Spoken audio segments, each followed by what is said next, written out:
we're talking about like what's the institution needs and what are the user needs, and like how do we get those to overlap more. If anything, what AI is forcing schools to do is to take like a much harder look at what are users actually asking, not what do we want to put out there.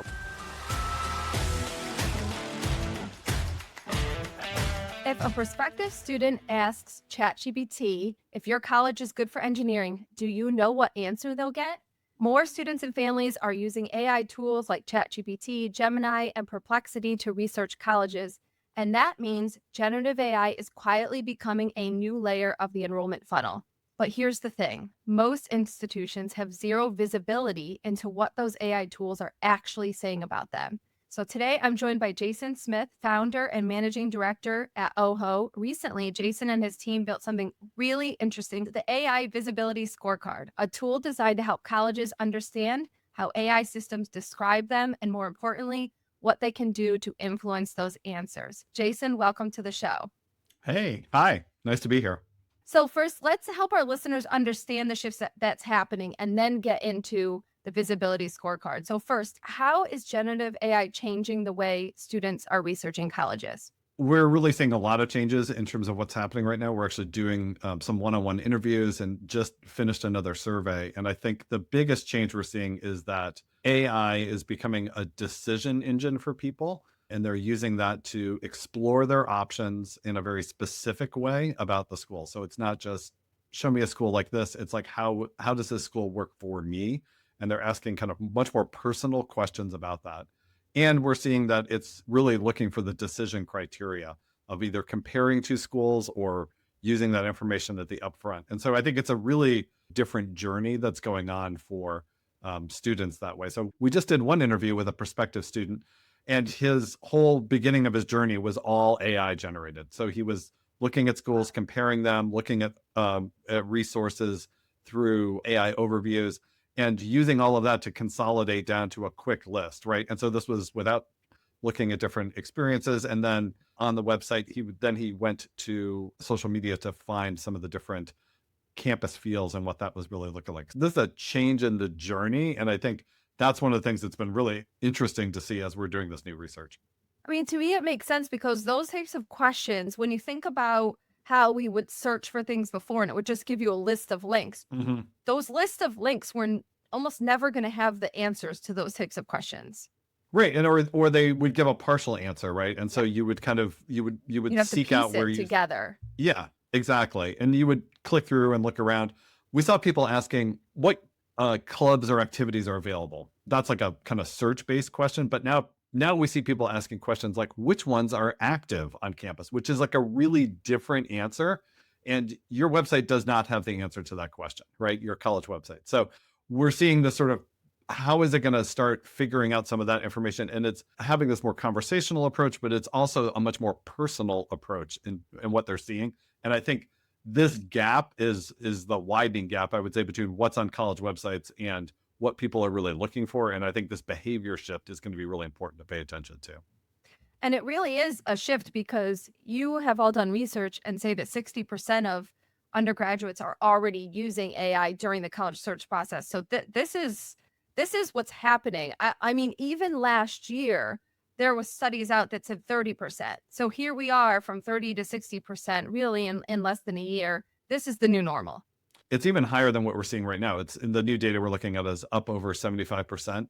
But I think some of the changes too that we're also seeing is they also believe that the AI results are as accurate or more accurate than what they're seeing in search. So there's a credibility factor that is certainly built in there. And I think the biggest shift that we saw was kind of when we asked them how is AI impacting your journey or your influencing your decision process.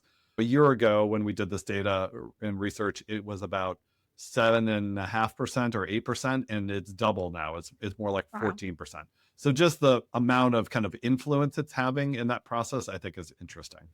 It's so the credibility part is so interesting to me Hmm. because we all know, I think, instinctively that what AI gives us isn't perfect. Right? And you really have to filter through it. It's helpful, but it's not perfectly accurate. And So that part that they feel like getting the information from a ChatGPT or another AI tool, that's accurate and credible.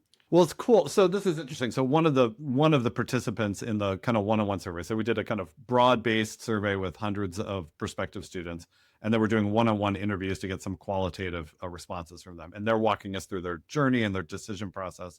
One of them said, just the mere presence of source links in the responses was enough to trigger credibility for them. So they didn't even have to go and check the answers for each of those, but the fact that there were sources for each of those was enough to say like, oh, well, this is credible, which I thought was just really interesting in terms of how our users' behavior is changing and sort of what's signaling quality to them. Yeah, and those links aren't always the best in my experience, but I can see how even the visual of how they're Mhm. receiving it Yep. makes it feel like it's being cited like a research paper or something like that, Exactly. perhaps to them. So Right. that's it. All right. So clearly there's some risk to colleges and universities that are not understanding that this shift is happening and not doing anything about it. Yeah, I think so. I mean, I think the biggest risk is really the conversation is shifting, right? The first risk when we started talking about this 6 months ago, I think was like, are you showing up?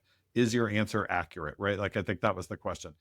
I think as I'm looking at this new data, the shift that I am worried about is that the conversation or the thing that prospects want to talk about is actually 100% not available on your website. And what I'm seeing is that outcomes data, number one thing, people are looking for that. Schools are miserable, have always been miserable about this as we've done content strategy and website rebuilds. We're always like, you got to bring the outcomes. People are like, we can't really get those. Well, they really struggle to get that information, but that's something that people are really looking for. And the sort of decision criteria, the schools don't have that kind of content. They don't have a way to say like, we're better than this school for that reason. It's kind of more like, here's who we are, you decide. And now you're using another sort of intermediary to make some of those decisions or ask questions about how to decide between two options. That is a risk in terms of the conversation. So I think there's this sort of visibility problem, not from a sort of are you showing up, but like what is the conversation that users are really having? And I think there's a risk that schools are not producing at all the content. We've just historically, you know, we're part of We that haven't needed process. to. We haven't needed to, right? And we don't have that. And so I think now it's needed to either make that up or go to other sources or find some other ways to get that information. Yeah, we haven't needed to, and we've been able to live with the very basic kind of outcomes data that we have, right? I That's right. mean, but it's time, for instance, when we're doing those recent grad surveys and things like that, I think it's time for us to start thinking about what do we actually need to be able to say from this data and look at those questions that we're asking. Because I think a lot of times we're not asking them in a way that gets the type of story we need to have Right. to answer the questions that those students are. And the funny thing is, these have always been questions Right. that the questions in the families and the student's mind haven't changed. They just have a new 100%. tool to try to get answers to them. Well, and we've had other ways that we've tried to answer that question from a content Yes. strategy part, right? So we write a student story or an Yeah. alumni story, or we put a list of logos of the companies that people went Yeah. to go work for, or the grad student, right? But that stuff is very hard to connect those dots for AI is very hard. It doesn't know that the student story is the outcome story that we're trying to use, right? And so that's what's challenging, right? And the challenge is exactly what you articulated. Like if folks come to your campus and they ask you a question about engineering or some other degree, you would have We some have the stories and answer. you could We be know what to say. you know what to say. But the problem is like, are you going to be excluded from that conversation altogether, right? Because it has, someone has used AI at the front of the process, Yeah. looked for some outcome information, looked for some other kinds of, quality indicators, and has excluded you from that list at the beginning. You've all developed something to help us, the AI visibility scorecard. So want to tell us about what exactly it is and how it works? It's a solution to see how your school is represented in AI for specific audiences. So the challenge with AI compared to search is that search has rankings, right? So we can automatically say, I was 14, I changed the content, I moved up. This is like 25 years of knowledge of learning, right? Of like how to manipulate your content or how to adjust your content so that it moves up the chain. And we have a definitive score, right? Like, yes, Google does change its things and it is personalized somewhat, but there is a sense of like you can establish some quality ranking and see that difference. In AI, that's very hard to see. And so what we've developed as a way to look at not just general visibility, like how much does my school show up for certain topics? Like that's helpful at one level, but it doesn't actually help the sort of business of the school, which is how am I going to enroll in students and how am I showing up? So what we've developed are sort of synthetic user types.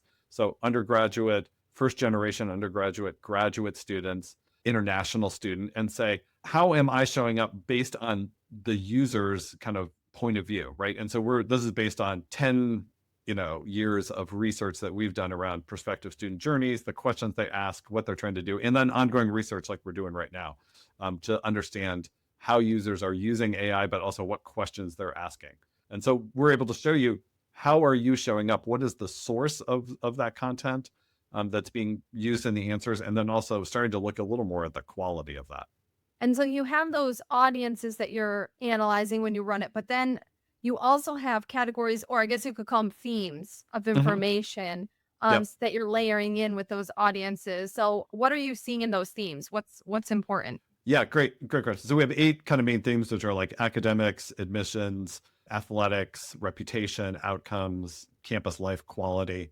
So a variety of different things. Across the board, I would say, one, you should be able to really, as a school, own your academics and your admissions information. And when you ask questions with the school name in the prompt, by and large, your school website is regarded as the credible authoritative source. And if it Which is can't find good it there, news. good news. That's great news. That's a piece of good news and all. That's really good news. Yeah. And so I think that means then, like, do you have the right information or the content that people are looking for, right?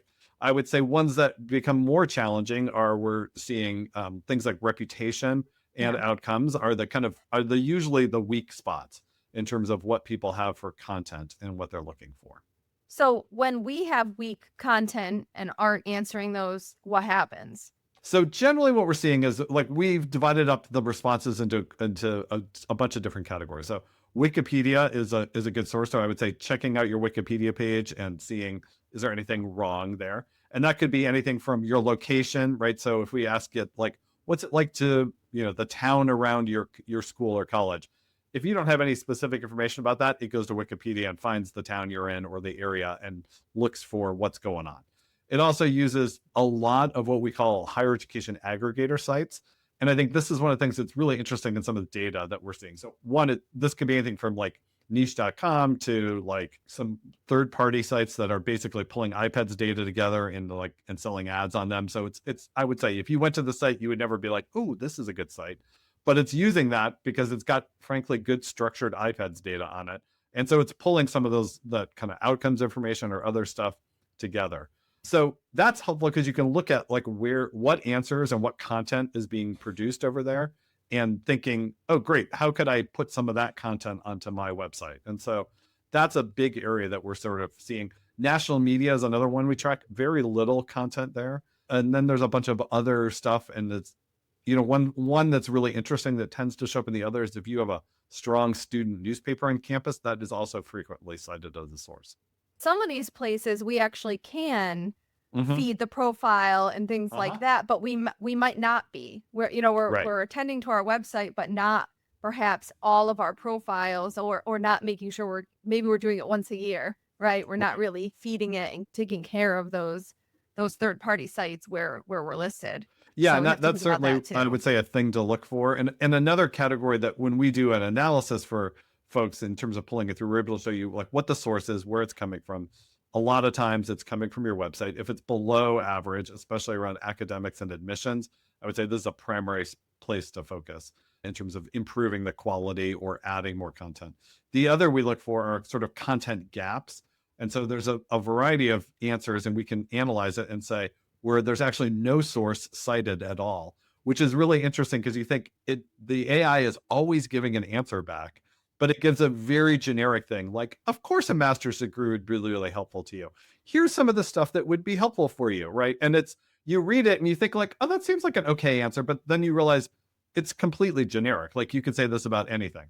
And so what we're doing there is then we analyze it. And so in a consulting engagement, we'll say, hey, we noticed that you don't have any content here. The LLM couldn't find actually any information anywhere to provide a somewhat credible answer. So it made up sort of a very generic response. Well, there's a great opportunity for you to step in and say, like, we could write something on that topic and get that on your website and then start having that get picked up in the process. Do you have any examples of schools who have used this visibility scorecard and been able to uncover sort of a content gap like that and correct it? We have one example of a school, and we had took a look at their analysis, and we realized they had a big gap in faculty information. And it wasn't that they didn't have like a great faculty directory. They actually had a fantastic one, a lot of detail, a lot of depth, but they had no sort of generic page that sort of introduced the faculty. That was sort of like, this is generally who our faculty are. This is, they all have Interesting. PhDs. You could have this kind of experience. Faculty are really accessible. They all live on campus, right? Anything that sort of described the sort of faculty at a kind of mid-level. There was no introduction. So like a pillar page almost. Like a pillar page, 100%. So that's so interesting. So that was one, right? And so we were like, well, let's just like, that's not hard to do, right? Yeah. Like, just let's write, and frankly would be helpful probably across the board, right? Like for your web users as well as for the AI. Goodness knows the faculty will love it. And the faculty will love it, yes. We're always looking for things for the faculty. It's always nice to, to have something to point to be like, we did that for you. Yes. The other one that was really interesting was housing. And what we saw was they had this, what I would describe as kind of very philosophical point of view, like this is how we think about it, which was actually really quite interesting. And then they had very detailed information about each of the dorms. But again, there was a kind of missing middle layer that said, most of our students live on campus. This is the kind of community that you can have. This is like we have dorms and apartments, right? And so nothing that sort of generally answered that question. There were very specific, here's the details about this dorm, which was helpful. But there was also just this sort of what I would call connective tissue or introductory information. And students are asking these sorts of questions. And so when we were running the scorecard, there were gaps in these areas where it didn't know how to answer it at all. And there's no one's really writing about your housing. There weren't any other sources out there to pull it in. So I think that's this is interesting spots for just improving that reach overall. When we think about AI and how students and families are using it, I think most of us are in our minds, it's the new search. To me, when you describe this, it makes it sound like it's the new content strategy. Yeah. So I felt this way reading this is actually, it does feel like I'm doing a content audit, but just from like a completely different point of view, though it's interesting because it is the questions people are asking. Right. And so I think, we often talk about, when we're doing content strategy or even like building an information architecture for a website, we're talking about like, what's the institution needs and what are the user needs? And like, how do we get those to overlap more? Right. And if anything, what AI is forcing schools to do is to take a much harder look at what are users actually asking, not what do we want to put out there, which that's important and you need to differentiate. But the way they're looking to differentiate is at a very specific and program or major level. And they really want to know the answers for that. So like one of the things I was looking at is like, what are the questions people are asking? One, I was surprised when we did the survey data, how short the questions are. People are not writing long things. They're very like, what's this going to be like for my major? Like something very short like that. Yeah. But we also see them asking pretty skeptical questions about like, how much is this really going to cost? What's going to happen if my family situation changes? Right. So these are very detailed, nuanced questions, right? Which usually we're expecting to have in hopefully a one-on-one conversation. We're expecting someone to call us and ask us 100%. That. Yeah, you're expecting. Now they're not going to call us.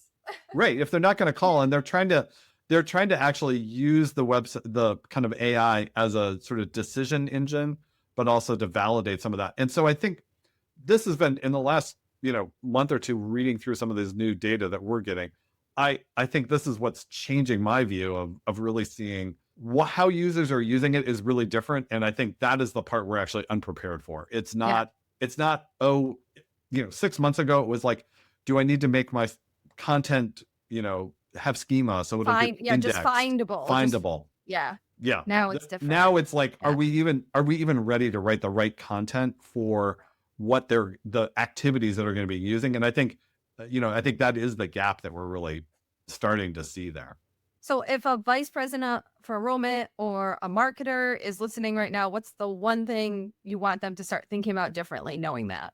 Ask some harder questions really about sort of really why my school for this program, and how can I show that? Like, how do I make the kind of tightest firm case on each of your majors? I would say that is a prime thing to look for. And then I think running something like the AI Visibility Scorecard and finding these kind of content gaps, if you will, I think is the place to start moving. But we really do need to tie it back to how users are getting that information, and do you have that information on your website that can be used by the LLMs? And anyone from any college or university can get this visibility scorecard done? Yeah, so we've got a kind of introductory one that is sort of you can get for free, and then we have a sort of much more in-depth one based on which different sort of personas or kind of synthetic users you want to use. We can also, if you have specific questions, we can write a specific question bank for you, and then do an analysis that will actually help you understand where some of these content gaps are, what the sort of recommendations for the roadmap and changes would be as you're going forward that way. So yeah, glad to share it with folks and provide that sort of insight. We'll make sure that it's in the show notes. So if you're listening, go take a look at the show notes if you want to get the link to that. Jason, thanks so much for joining us and helping us unpack this.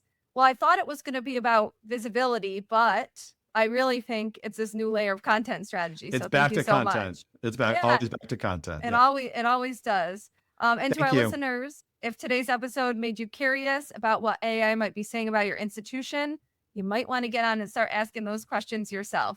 Until next time, thanks for listening to The Application.